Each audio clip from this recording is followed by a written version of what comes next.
Pranam all elders and Namaste friends. With my basic research in festivals of spiritual as well as scientific Bharat, the culture and traditions of India in the form of festivals has a deeper significance to offer. On this note, I am happy to present you with our talk today as follows. Hari Om, Hare Krishna, Jai Shri Krishna. Greetings to all. It's Janmashtami, or call it as Shri Jayanti or Gokulashtami or Shri Krishna Jayanti, is indeed the auspicious day when Lord Krishna took birth on this planet about 5200 years ago in Mathura, India. As we celebrate this day with great enthusiasm and devotion and full of energy, do you know Lord Krishna has 1008 names like Govind, Hari, Madhav, Mukund, Nandagopal, Radharaman, Shyam, Vasudev and so on. And he is believed to be the most powerful soul and incarnations of Lord Vishnu. The Sanskrit word Janmashtami is made up of two words, Janma and Ashtami. The word Janma means birth and the word Ashtami means 8. Thus, Krishna Janmashtami is the celebration of Krishna's birth on the 8th day of the dark fortnight in the month of Bhadrapad around August and September as per English calendar. This festival is not just widely celebrated across India but also abroad. Krishna Janmashtami is a very important festival for all the Hindus, particularly Vaishnavism tradition of Hinduism, and the most people celebrate it with great devotion and reverence. Devotees of Lord Krishna see him as a symbol of divinity, love and religiousness.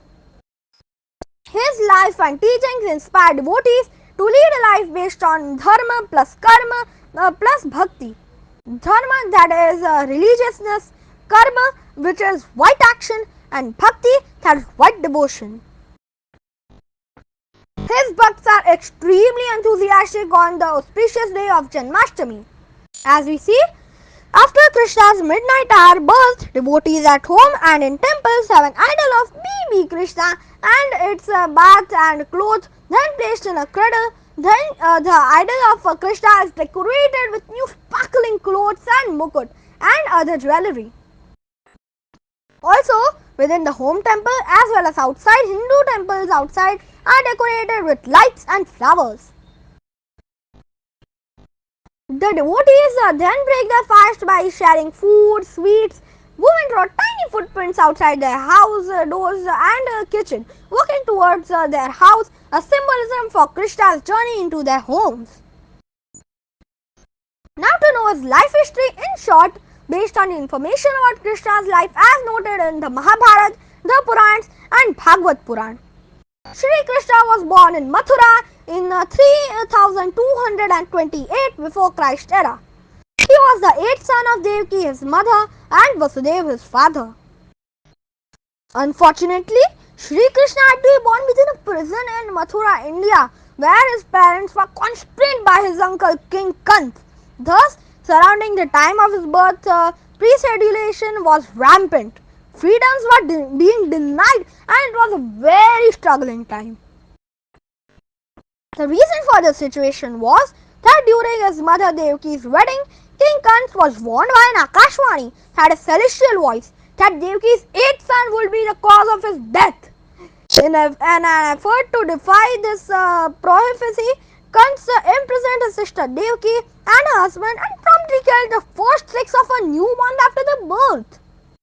Now it seems that the gods of the coming to earth was pre-planned in the heaven, and coincidentally the guards responsible for keeping the watch over Devaki's cell fell asleep, and the cell doors were miraculously opened at that time of Krishna's birth. So, for the safe upbringing of their son, his imprisoned father Vasudeva decides to send the baby Krishna across the Yamuna river to his foster parents Yashoda, his caretaker mother, and Nandlal, his caretaker father, at a village Gokul. Here, infant Krishna miraculously eliminates Putna, the demoness who tried to kill him by giving poisonous milk. Then, as he grows, Balakrishna does many childlike activities like playing with bat and ball, hide and seek, and was raised as a cowherd in Gokul and became a skillful musician. In another incident, Balkrishna had to encounter with serpent Kalya Sheshnag. This venom was so poisonous that no living being could live near the bank of Yamuna river. So, Shri Krishna had a righteous fight in the river, and after winning, he stood on the serpent's head while holding his tail. Thereafter, he began to play the flute and started performing a cosmic dance. In another incident, when Sri Krishna was about 7 years old, he lifted Mount Govardhan with his left hand little finger like an umbrella and held it for 7 days to protect the Vrajvasis from the heavy rain born from the rain god Indra's anger. Because Krishna insisted that instead of worshipping deity like Indra, they should worship nature like Mount Govardhan, that is truly responsible for their food and harvest. Ultimately, Indra surrendered at the miraculous power of Lord Krishna, but as he missed his 8 daily meals for 7 days, the villager, out of gratefulness and love, promised him to offer a feast of 56 items. Since then 56 food items known as Chappan Bhog became favorable to appease Krishna for the ages. Now, for you are not supposed to be disclosed, but it's already disclosed that at times Balkrishna and his friends would break pots to tease girls and do Ras Leela with those gopis, and also rob his favorite makhan from the pot from neighboring houses. Krishna's favorite girlfriend was Radha, with whom he spent his youth dancing and falling in love. Krishna's form words, divine leelas and actions immersed the gopis in bliss. Those were indeed as great playful musty days known as Braj Leela, and actually the entire Gokul village enjoyed with bliss. Then, at the age of 11 years, 6 months old, Shri Krishna returned to Mathura and killed devil Kans to restore his father to power, and that begins Mathura Leela. Here, another enemy, Jarasandha, vowed revenge against Krishna and attacked Mathura 17 times, but was always defeated by Shri Krishna and his half-brother Balram. Throughout Krishna's childhood and young adult life, Shri Balram was a constant companion for him in Vraj, Vrindavan, Mathura as well as Dwarika. While he was in Mathura, one of his relative Uddhav, who had great ego about his knowledge and was comparing it with that of Krishna, who was brought up as a cowherd in the village, challenged Krishna that he can educate Vraj gopis. Uddhav promptly went to the gopis and told them that they should not weep for Krishna and they should invest their energies in acquiring Brahmagyan. He tried his best to teach them great theoretical knowledge, but the gopis told them that they were in Krishna Samadhi with priceless value of direct experience all the time of the 3 yogs of meditation, wisdom and devotion. Ultimately, Uddhavji realized that Krishna's divine is a personal and a loving force that is accessible through devotion and subtle for all his devotees, before which his knowledge is of little value. The underlying message being there is a path of devotion, the method of attaining God through love that is the most powerful and irresistible of all the emotions. In other words, there is no power greater than love.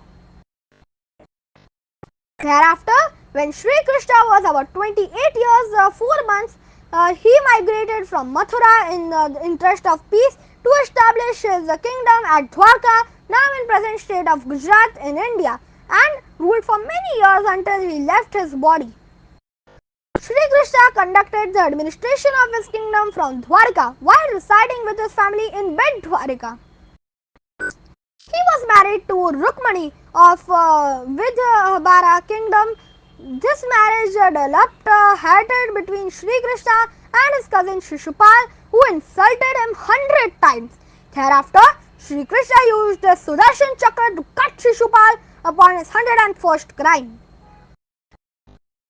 At another occasion, his childhood friends facing poverty came to meet them at his place in Dwarka. Sri Krishna pranced from his throne, leaving the royal court, and ran barefoot to meet his friend. When he saw Sudama in such a condition, he carried him to the palace, washed Sudama's feet with his hands, and also rewarded him with a lot of money and wealth so that he can come out of the curse of poverty. That's the value of true companionship and how friendship goes beyond one's financial or social status. Later, when he was 89 years and 8 months old, Lord Krishna played a key role in meditating a peace treaty between the Pandavas and Kauravas before the war. But since that was inevitable, he decided to not pick his weapon and accepted to be the charioteer and the guide of Pandav Prince Arjun, to whom he gave his spiritual counsel and moral support during the war of Mahabharata. Amidst this world war, he revealed the manual of life, that is Bhagavad Gita, that was not just for Arjun but for all the human beings facing challenges of life and trying to find a meaning and purpose in our actions. Just before the Kurukshetra war between Kaurav and Pandav, the main warrior Pandav, namely Arjun, suddenly struggles with moral and emotional issues and was mentally shattered. Such stressful conditions of insecure, prideful, confused, indecisiveness, etc. do happen to human beings. On this, Sri Krishna said to Arjun, "Give up this weakness of your heart, stand up and face your problems." He advised Arjun to adopt the path of Karma Yoga, that he should fight and invokes the concept of Dharma, sacred duty, which sustains the cosmic order. Thus, Sri Krishna is revered as the bestower of divine knowledge and a cornerstone of humankind's legacy of spiritual and moral wisdom. His blessings in the form of Bhagavad Gita gives practical guidance for navigating our life. It offers guidance on overcoming our self-doubt and fear by tapping into our inner strength while connecting with our true nature. It enlightens us to recognize the eternal soul within us, which is beyond birth and death, and to approach challenges with courage and conviction. Post Kurukshetra war won by Pandavas, Sri Krishna lived another 36 years but was accidentally killed by a hunter, Jara. The dying Krishna told Jara that in a compassionate voice, "It is not your fault. It was destined to happen. Don't be scared or sorry, as these are the ways of destiny." These were the great man's last words on earth, for Krishna knew the law of karma is universal. Lord Krishna's life has marked the passing of the Dwapar age and beginning of the Kali Yuga, which is also constrained as the current age, and his messages are for all the yugas.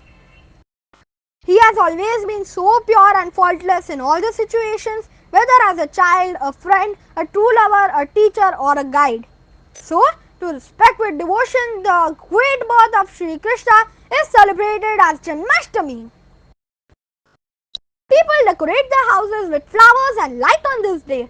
People chant Hare Krishna, Krishna Krishna, Hare Hare. We find many staunch devotees who will keep a vigil into the night with bhakti bhav, devotional singing till midnight, that is the time of Krishna's birth, and keep upwas, that is fasting on Janmashtami. And they do reading and recitation of a religious text, singing devotional songs of love of Hare Krishna, as well as dancing in rhythm with devotion. Another major fundraising this event that takes place during the festival is Dahi Handi. It involves nearby communities hanging an earthen pot filled with dahi, that is yogurt or butter, or other milk delicacy at a convenient or tall height. To enjoy Janmashtami's festival, young men and boys form teams, make a human pyramid with attached a human ladder climbing on top of each other. Ultimately, the top guy has to put a hole or break the pot in such that the dahi makhan spills and comes out. As they do so, people surround them, sing, play music and cheer them on, and all enjoy that as a prasad with lots of laughter and fun. This is how the fun musty days of Sri Krishna and his childhood are remembered, where the devotion and fun go together. In his childhood, Lord Krishna was named as Makhan Chor. Janmashtami is celebrated in diverse forms depending upon the religious and cultural customs. In many parts of India, we will find communities organize dance drama events called Ras Leela or Krishna Leela. The festival is most special in Mathura, Vrindavan, Gokul and Dwarka, where the whole life of Sri Krishna revolves. The Ras Leela shows take place in many temples for which a large number of devotees visit the temples. Places like the ISKCON temple in Delhi and Vrindavan Prem Mandir in the Vrindavan, Srinathji temple in Rajasthan, Jagannath temple in Odisha and Govind Dev Ji temple in Jaipur are decorated well where a large crowd gathers on the occasion of Krishna Janmashtami. Now to discuss the significance of Sri Krishna in our lives today, he signifies Paramanand, that is pure happiness or bliss. Lord Krishna's teaching stress on focusing on your own journey instead of imitating anyone else. Everyone's journey is different and you should devote yourself to your own life path, even though it is filled with imperfections and setbacks. During the great battle of Mahabharata, Lord Krishna taught Arjun not to be inactive but to perform his prescribed duty without being attached to the result. One who is attached to the result of his work is also the cause of the action. Thus, he is the enjoyer or the sufferer of the result of such action, Krishna had stated. I tried to correct some of the jewels of teachings of Sri Krishna in a nutshell. He said, you have the right to perform your prescribed duties, but you are not entitled to the fruits of your actions. Change is the law of the universe. You can be a millionaire or a propaneer in an instant. While emphasizing the significance of mindfulness and self-awareness in the midst of the war, Krishna stated, a person can rise through his efforts of his own mind or draw himself down in the same manner, because each person is his own enemy or own friend. To manage emotions, he said, from anger rises delusion, from delusion confused memory, from confused memory the ruin of reason, from the ruin of reason man finally perishes. To understand the essence of true sacrifice, he said, whatever you do, make it an offering to me. The food you eat, the sacrifices you make, the help you give, even your suffering. To understand the power of humility, he said, a person who is not disturbed by the intense flow of desires can alone achieve peace, and not the person who does not have desires. To value every task, it's better to live your own destiny imperfectly than to live an imitation of somebody else's life with perfection. On courage, he said, fear not what is not real, never was and never will be. What is real always was and cannot be destroyed.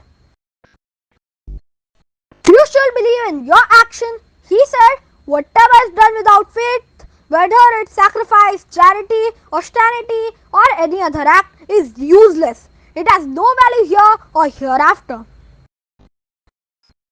You did not bring anything. Whatever you have, you received from here. Whatever you have given, you have given it only here. Whatever you took from God. Whatever you gave it to Him. You came empty-handed and you will leave empty-handed. Sri Krishna also said, whatever happened in the past, it happened for the good. Whatever is happening for the good. Whatever shall happen in the future, shall happen for the good only. Do not weep for the past. Do not worry for the future. Concentrate on your present now life. Lord Krishna also revealed a life secret, that soul is neither born nor does it die. For the soul there is never birth nor death, nor having once been does he is ever created to be. He is unborn, eternal, ever existing, undying and premonital. He is not slain when the body is slain. Friends, these are only a few selective timeless principles and preachings from the Bhagavad Gita for life success. The Bhagavad Gita is not just a spiritual guide, it's a timeless manual for life and leadership. Let me narrate a few of my favorite gems herein. 1. Focus on your duty and not the results. You have the right to perform your duty, but you are not entitled to the fruits of your actions. 2. Embrace change and adaptability. Change is the law of the universe. You can be a millionaire and a propeller in an instant. 3. Cultivate a balanced mind. Yoga is the journey of the self, through the self, to the self. 4. Lead with integrity and ethics. When meditation is mastered, the mind is unwavering like a flame of a lamp in a windless place. 5. Find purpose and passion.